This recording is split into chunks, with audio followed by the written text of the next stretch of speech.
Social media का बड़ा वड्डा स्टार है, तुसीं सारे ही उहनूं जानदे हो। एक दिन असीं ना एक प्रोग्राम दे विच इकट्ठे हो गए तो मैनूं आखन लगा घुमन साहब तुसीं बड़े सादे बंदे हो। तो मैं हस के आखन लगा मैं यार मैं है ही सादा। आंदा नहीं थोड़ा जिहा अपने विच ना एटीट्यूड रखो यार, जिथे कोई बुलांदा उत्थे ही टुर जांदे हो। किन्नी किन्नी देर बंदे तुहानूं खिलारी रखदे ने, सैल्फियां पे बनांदे ने, जिन्नी देर कोई बनदा उत्थे बह रहिंदे हो। थोड़ा जिहा अपने विच ना मतलब नखरा रखो, किसे नूं दस्सिया करो भी मेरा एक स्टेटस है, म्यार है, नहीं तो बंदे समझते ने एवें ही है, फजूल ही है। तो मैं अगों हसन लग पिया, मैं यार मैं एक सादा जिहा बंदा वां। चलो उहदे नाल भी मेरी पहली बारी मुलाकात हुई। एवें ना कोई 2 घंटे लंघे, जो प्रोग्राम खत्म होया ना तो वो मुंडे मेरे नाल ना टिकटाकां फोटोआं वीडियो बनाउण लग पे। खुदा जानदा मरन छेज ते बैठा कम अज कम ना कोई 40-50 बंदे मेरे दुआले होने ने। ਉਹਦੇ दुआले सिर्फ कोई 10 क जी या बड़े होए तो 15 होण दे, इदों वध नहीं। मैं ना 1.5 घंटा मुंडियां दे नाल तस्वीरां बनवांदा रहा, टिकटाकां बनवांदा रहा, वीडियो बनवा के थक जाना यार, आखिर इंसान हाँ मैं भी। चलो मैं किसी दे नाल ना बच्चे तो लैके वडेरे बाबे तक मूँह नहीं वटिया, सारिਆਂ ਨੂੰ मैं पूरा टाइम दिता। जो उन्हें छड्डिया ना मैनू तो फिर मैं बैठा तो वह मैनू आखन लगा यही तुहानूं मैं आना। वो मुंडा मैनू आखन लगा सोशल मीडिया का स्टार तुसीं सारे उहनूं जानदे हो। हुण मैं ना नहीं लैंदा इस वास्ते कि यार गल समझाना मकसद है, उहदा नां लैके ते उहदी इंसल्ट करना मकसद नहीं। वो मैनू आखन लगा यार यही गल वेख लो किन्नी देर वो ना तुहानूं खिलारी रखे है, थक गए होने हो तुसीं, यार थोड़ा जिहा अपने विच ना चीज़ पैदा करो। तो मैं फिर उन्होंने जवाब दिता, मैं भाई तुसीं आंदे सुना भी थोड़ा जिहा नखरा पैदा करिया कर, या थोड़ा जिहा अपने विच एटीट्यूड रख। तो मैं तुसीं मतलब वेख लो इत्थे मौके दे उत्ते रिजल्ट कि मेरी सादगी की वजह तो इन्ने बंदे मेरे दुआले सन, तो तुसीं थोड़ा जिहा अपने स्टेटस के लिहाज के नाल बैठे रहे हो, नहीं लिफ्ट कराई जीआं नूं। तो मैं जी तुहाडे दुआले नहीं होए। तो मैं तुसीं ही ठीक हो। मैं हुण उहदा दिल त्रोड़ना भी मकसद नहीं, उन्हें समझ गया होना, इशारा काफ़ी हुंदा समझदारां वास्ते ना। तो मैं यार मैं एक सादा जिहा बंदा, किसी का दिल त्रोड़न ते मेरा दिल नहीं करता। मियाँ साहब फरमांदे ने ढा दे मस्जिद, ढा दे मंदिर, ढा दे जो कुछ ढहिंदा ही, एक बंदे दा दिल ना ढावीं, रब दिलां विच रहिंदा ही। ते जे बहुतियां आकड़ां करे, बहुता गरूर तकबर करे, तो जिन्हें दिता है ना वो सारा कुछ खो लैंदा ही।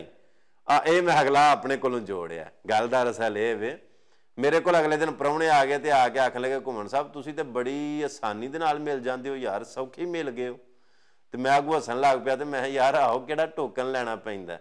आंदे ने गल ये नहीं, असां एक सोशल मीडिया के स्टार नूं मिलना सी तो सानूं पता लगा कि वह मिलन की फीस लैंदा, एवें नहीं मिल पैंदा, फीस लैंदा तो फिर टाइम देंदा, उस टाइम के उत्ते उहदे नाल मुलाकात करनी पैंदी। तुसीं ते एवें मिल पैंदे हो। मैं उन्होंने आख्या मैं यार वो जिहड़ा बंदा फीस लैंदा है ना, मेरे ख्याल के मुताबिक वो ही चंगा जे। वो आखन लगे वो क्यों जी? मैं यार जो बंदे फीस भर लेंदे ने, भावें उन्हें जिन्नी भी रखी है, जो फीस भर लेंदे ने बंदे फिर पाबंद हो जाते हैं, फिर वो अपने टाइम के मुताबिक पहुँचते हैं। पता क्यों? फीस जो भरी होंदी है तो उन्होंने भी पता होंदा कि इन्नियां जियां ने आउणा है। मैं मैनू जी हफ्ते वाले दिन फोन कर छड्डदे ने कि असीं इतवार वाले दिन सवेरे आवांगे, ये तो मैं उन्होंने वास्ते रोटी टुकर पका छड़ना, चाह पानी का इंतजाम करना, तो वह जी आउंदे कोई नहीं क्योंकि मुफ्त जो लब्भा हुंदा। तो मैं इंतजार करता रहना, कई बारी रोटी खराब हो जाती है। तो उंज यार मैं तुहानूं सारिआं अगे रिक्वेस्ट करांगा कि इतवार वाले दिन मुलाकात हुंदी है, तो मुलाकात करने वास्ते सवेरे 11 बजे तो लैके शाम 5 बजे तक जिथों मर्जी तुसीं आओ, मोस्ट वैलकम। मेरे मेहमान खाने के दरवाजे खुले ने। लेकिन यार जो आंदे हो ना WhatsApp के उत्ते या कॉल के उत्ते कि असीं आवांगे, तो फिर आया जरूर करो। मैं तुहाडे वास्ते रोटी का इंतजाम किया हुंदा।